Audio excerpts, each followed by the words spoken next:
राजधानी के पहाड़ी इलाके में एक पुराना होटल था जिसका नाम था होटल सनराइज।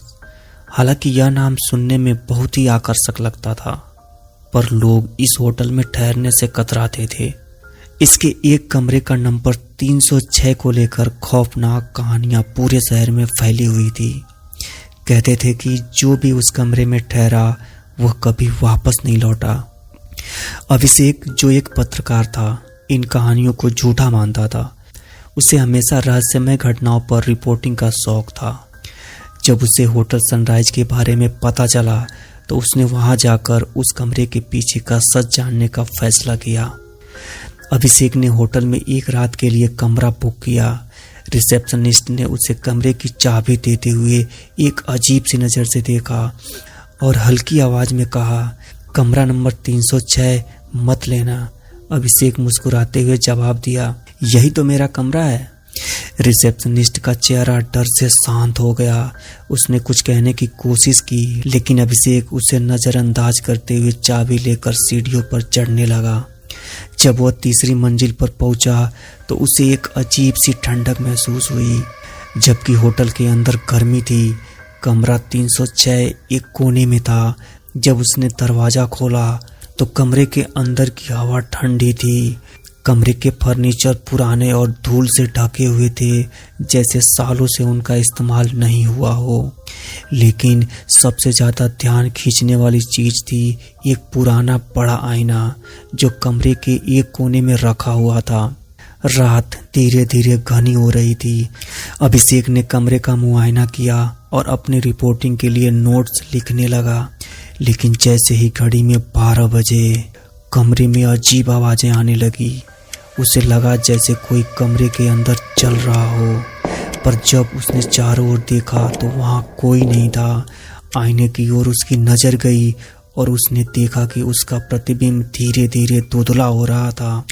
उसने जल्दी से आईने के सामने जाकर देखा, लेकिन उसमें सिर्फ उसकी परछाई दिखाई दे रही थी। अचानक कमरे की लाइट जोर से चमकी और बुझ गई। अंधेरे में उसे किसी की सिसकियां सुनाई देने लगी, महीन डरावनी आवाजें, जैसे उसके कानों में कोई फुसफुसा रहा हो। वह घबरा गया और लाइट फिर से ऑन करने की कोशिश की, लेकिन बटन काम नहीं कर रहा था। अब अभिषेक का ध्यान सिर्फ उस आईने पर था। उसने महसूस किया कि कमरे की सारी अजीब घटनाएं उसी से जुड़ी हुई थी। डरते डरते उसने आईने के पास जाकर उसे ध्यान से देखा। उसकी परछाई अभी भी आईने में थी, लेकिन उसके पीछे एक और आकृति दिखाई दी। एक अजनबी चेहरा देखकर वो चौंक गया और पीछे मुड़ा, लेकिन कमरे में कोई नहीं था। जब उसने फिर से आईने की ओर देखा, वह चेहरा और स्पष्ट हो गया था। वह चेहरा एक औरत का था, जिसकी आंखें दर्द और गुस्से से भरी हुई थी। अचानक उसके अंदर से एक आवाज आई, तुम यहाँ क्यों आए हो? अभिषेक का दिल जोर जोर से धड़कने लगा। उसने पीछे हटते हुए पूछा, तुम कौन हो? आईने की औरत की आवाज ठंडी और कठोर थी। उसने कहा, मैं इस कमरे की आत्मा हूँ। इस कमरे में मेरे साथ जो हुआ उसका बदला लेना बाकी है। जो भी यहाँ आता है वह कभी लौट कर नहीं जाता। अभिषेक ने रिसेप्शनिस्ट की बात को अब समझना शुरू किया। उस कमरे में कुछ भयानक था। उसने होटल की पुरानी फाइलों को खंगालने का सोचा और उसे पता चला कि सालों पहले एक महिला की इसी कमरे में निर्मम तरीके से कत्ल कर दिया गया था। वह महिला होटल मालकिन की पत्नी थी और उसका शव आईने के सामने मिला था।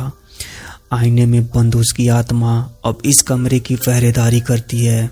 वह किसी को भी यहाँ से जाने नहीं देती, क्योंकि उसके साथ न्याय नहीं हुआ था। अब अभिषेक के पास बहुत कम समय था। उसने महसूस किया कि वह भी इस आत्मा के जाल में फंस चुका था। लाइट्स फिर से बुझ गई। कमरे में एक भयानक ठंडक फैल गई।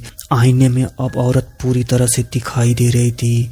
उसकी खून से लथपथ शक्ल, उसकी चीखती हुई आंखें, ये सब देखकर अभिषेक ने वहां से भागने की कोशिश की, लेकिन दरवाजा अपने आप बंद हो चुका था।